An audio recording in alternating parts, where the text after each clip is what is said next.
Hello, today we will guide you through how to clear storage in CapCut PC.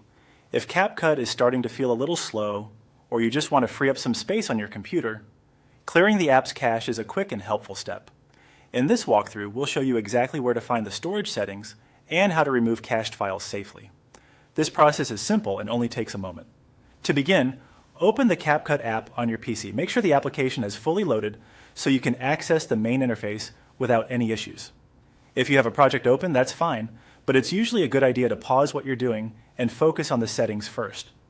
Once CapCut is open, look to the top right area of the screen for the Settings option. This is where CapCut keeps important app preferences, including storage and cache controls. Click on the Settings icon to continue. After that, click on Settings from the menu that appears. This will open the full Settings panel where you can manage different parts of the app. Take a moment here to look through the options if needed, but for this guide, we'll stay focused on clearing storage. Now, under the cache size section, find the Delete icon. This option is used to clear cached files that CapCut has stored over time. Cached files can build up as you edit videos, preview media, and use different features in the app. Deleting them can help recover storage space without removing your main projects. Click the Delete icon under cache size to clear that stored data. Once that's done, click Save to apply the change. This final step makes sure your update is confirmed in the app settings.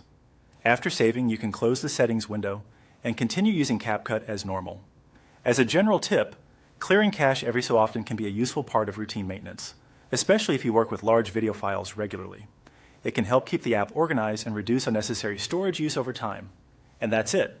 You've successfully cleared storage in CapCut PC by deleting the cache and saving your changes. Thanks for following along, and we hope this helped make your CapCut experience smoother and more efficient.